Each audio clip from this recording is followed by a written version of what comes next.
చేర్యాల పట్టణంలో భారత communist party CPI Cheriyal మండలం 13వ మహాసభలు చేర్యాల పట్టణంలో అంగరంగ వైభవంగా జరిగాయి. పట్టణంలోని హనుమాన్ టెంపుల్ నుండి సిపిఐ పార్టీ వివిధ అనుబంధ సంఘాల నాయకులు ర్యాలీగా బయలుదేరి షాదీఖానా ఫంక్షన్ హాల్ వరకు కొనసాగిన అనంతరం జరిగిన సభకు రైతు సంఘం జిల్లా కార్యవర్గ సభ్యులు కత్తుల భాస్కర్ రెడ్డి, అరిగే కావ్య అధ్యక్షున సిద్దిపేట జిల్లా కార్యదర్శి మంద పవన్, జిల్లా కార్యవర్గ సభ్యులు అందరూ అశోక్ ముఖ్య అతిథులుగా పాల్గొన్నారు. ఈ కార్యక్రమంలో మంద పవన్ మాట్లాడారు. 100 సంవత్సరాల చరిత్ర కలిగిన సిపిఐ పార్టీ భూమి కోసం, భుక్తి కోసం, వెట్టి చాకిరి విముక్తి కోసం ఆనాటి భారత స్వతంత్ర ఉద్యమం నుండి తెలంగాణ తొలి మళ్లీ దశ ఉద్యమాల్లో ముఖ్య పాత్ర వహించి పేదోడి నమ్మకాన్ని, పేదోడి ధైర్యానికి నిలవత రూపకంగా సిపిఐ పార్టీ ఉందన్నారు. అందే అశోక్ మాట్లాడుతూ చేర్యాల ప్రాంతంలో జరిగిన అనేక ప్రజా సమస్యలపై, రాజకీయ నాయకులు చేసిన అవినీతి పనులపై, సామాన్య ప్రజల తాగు సాగు ప్రజా సంక్షేమ పథకాల పంపకాల విషయంలో, పేదవారికి ఇండ్ల పట్టాల పంపిణీ, డబుల్ బెడ్రూమ్, కొత్త పెన్షన్ ఇలా అనేక విషయాల్లో అధికారులతో నాయకులతో కొట్లాడి పేద ప్రజలకు మేలు చేశామన్నారు. ఈ కార్యక్రమంలో సిపిఐ జిల్లా కార్యవర్గ సభ్యులు అందే అశోక్, పొన్నబోయిన మమత, కత్తుల భాస్కర్ రెడ్డి, జంగిలి యాదగిరి, కుడిక్యాల నవాల్ పాలబోజు, నరసింహాచారి, అరిగే కావ్య, ఈరి భూమయ్య తదితరులు పాల్గొన్నారు.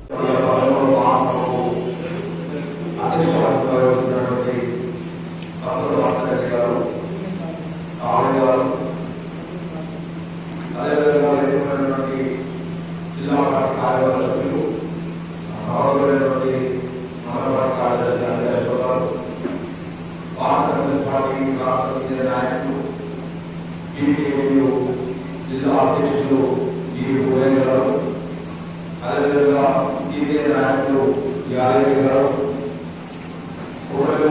కార్యదర్శి పాల్గొన్నారు. అదేవిధంగా ఏఎస్సీ జిల్లా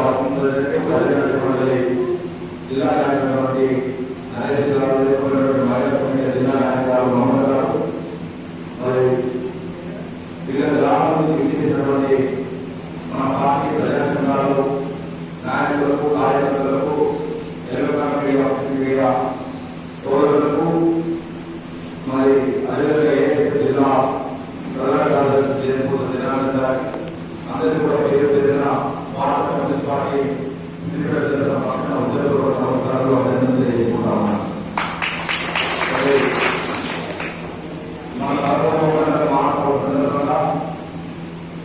గ్రామాల్లో వరద నష్టాలు వస్తున్నప్పటికీ చీరలు రైతులందరూ కూడా పనులు చేస్తున్నటువంటి క్రమంలోనే తమ పనులను కూడా అవసరపడి పార్టీ నిలబడుకొని ఈరోజు ప్రదర్శనగా వస్తున్నటువంటి మీ అందరికీ, అదేవిధంగా ఈ మహాసభ సూచనగా మన పార్టీ ప్రధాన సీనియర్ నాయకులు ఈ ఈ మహాసభను ప్రారంభించుకోవడం చాలా సంతోషంగా పాల్గొంటున్నారు. మన పార్టీ 1925 డిసెంబర్ 20 ఉత్తరప్రదేశ్ రాష్ట్రంలో కాన్పూర్లో మొట్టమొదటిసారి ఆవిర్భవించింది. అంటే 99 సంవత్సరాలు పూర్తి చేసుకొని 100 సంవత్సరాలు 100 వసంతాలు అడిగినటువంటి భారత కమ్యూనిస్ట్ పార్టీ ఈ 100 సంవత్సరాల కాలంలో అనేకమైనటువంటి ఆటపోట్లు ఈ దేశంలో ఉన్నటువంటి నోడైనటువంటి అనేక మంది పేద సమస్యలపైన రైతులు, కార్మికులు, వ్యవసాయ కార్మికులు, విద్యార్థులు, యువకులు, మహిళలు, కార్మికుల సమస్యలపైన నిరంతరం దేశవ్యాప్తంగా అనేకమైనటువంటి ప్రజా ఉద్యమాల నుంచి అనేక మంది పార్టీ కార్యకర్తలు, నాయకులు, త్యాగాలతోటి మరి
ప్రభుత్వం ఆపరేషన్ కగార్ పేరుతోటి కేంద్ర హోంశాఖ మంత్రి అమిత్ షా గారు ఈ దేశంలో మావోయిస్టులను ఏరివేస్తాం 2026 మార్చి చివరికల్లా అని చెప్పి ప్రకటిస్తా ఉన్నాడు.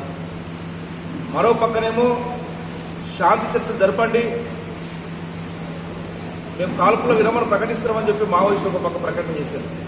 కనీసం చర్చ జరపకుండా ఈరోజు మావోయిస్టుల ఏరువేత కార్యక్రమంలో భాగంగా ఈరోజు ఈ దేశంలో పేద ప్రజానికం కోసం తమ ఆస్తులను అస్తిత్వాన్ని మరి తమ జీవితాలను త్యాగం చేసినటువంటి మావోయిస్టుల యొక్క సమస్యలు పరిష్కరించడానికి ఈ కేంద్ర ప్రభుత్వానికి చేతులు రావడం లేదు. మరోపక్క పాకిస్తాన్ ఉగ్రవాదులు టెర్రరిస్టులు పాల్గంలో 27 మందిని పొట్టలు పెట్టుకున్నటువంటి టెర్రరిస్టులతోటి చర్చలు జరపడానికి మరి నరేంద్ర మోడీకి చేతులు వచ్చినాయి. అంటే ఈ దేశంలో ఉన్నటువంటి పౌరులైనటువంటి మావోయిస్టులతోటి చర్చ జరపడానికి ఎందుకు చేతులు వస్తున్నామని చెప్పి సిపిఐ పార్టీ డిమాండ్ చేస్తూ ఉంది. గతంలో ఎప్పుడు లేని విధంగా మరి మావోయిస్ట్ పార్టీ కేంద్ర కార్యదర్శి నంబాల కేశవరావుతో పాటు మరికొంతమందిని మరి హాస్పిటల్లో ఆరోగ్యం బాగాలేక చికిత్స చేసుకుంటా ఉంటే పట్టుకొచ్చి కాల్చి చంపినటువంటి చరిత్ర ఉంది. కాల్చి చంపిన ఈ నరేంద్ర మోడీ అమిత్ షాలు మరి సంబరాలు చేసుకోవడం ఏంది? ఈరోజు దేశ పౌరులు చనిపోతే వాళ్ళు గర్వంగా సంబరాలు చేసుకునేటువంటి దీన స్థితిలో మరి ప్రజాస్వామ్యం కూడలేనటువంటి పరిస్థితి ఉన్నది. అంటే నరేంద్ర మోడీ అమిత్ షా ఈ దేశంలో మావోయిస్టు ఉన్నదని చెప్తారు. ఈ దేశంలో ఈ కేంద్ర ప్రభుత్వం బీజేపీ అవలంబిస్తున్నటువంటి ప్రజా వ్యతిరేక విధానాలను ఎండగట్టినటువంటి కవులు, కళాకారులు, రచయితలపైన తప్పుడు కేసులు పెట్టి వరవరావును అదేవిధంగా సాయిబాబును నిర్బంధించినటువంటి ఒక నీచమైన సంస్కృతికి దిగజారినటువంటి నరేంద్ర అమిత్ షాకు పుట్టగతులు ఉండవు భవిష్యత్తులో అని చెప్పి సిపిఐ పార్టీ హెచ్చరిస్తా ఉంది. ఈరోజు ఏదైతే రాజ్య హింసకు వ్యతిరేకంగా జరుగుతున్నటువంటి మరి పోరాటంలో ప్రజా సంఘాల నాయకులపైన, హక్కుల కార్యకర్తలపైన, మరి ఎర్రజెండా నాయకులపైన తప్పుడు కేసులు పెట్టి అర్బన్ నక్సలైట్ల పేరుతో చిత్రహింసలకు గురి చేసేటువంటి సంస్కృతి తెరలేపారు.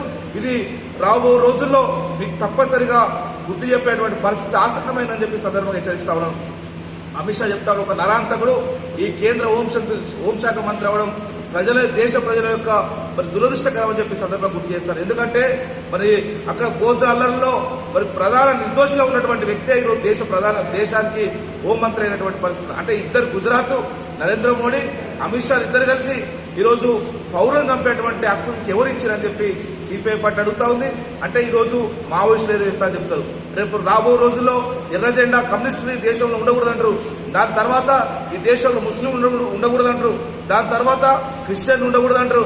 దాని తర్వాత ఇంకా మిగతా పార్టీలకు సంబంధించి కాంగ్రెస్, బీఆర్ఎస్ ఇతర పార్టీలు అంటే కేవలం బీజేపీ గుత్తాధిపత్యం. ఈ దేశం విభిన్న సంస్కృతులు, విభిన్న మతాలు, మరి విభిన్న కులాలతోటి డాక్టర్ బాబాసాహెబ్ అంబేద్కర్ రచించినటువంటి రాజ్యాంగంలో ప్రాథమిక హక్కులు కల్పించబడ్డాయి. ప్రాథమిక హక్కులను కాలరాసేటువంటి మీకు ఈ హక్కు ఎవరిచ్చారని చెప్పి సిపిఐ పార్టీ అడుగుతా ఉంది.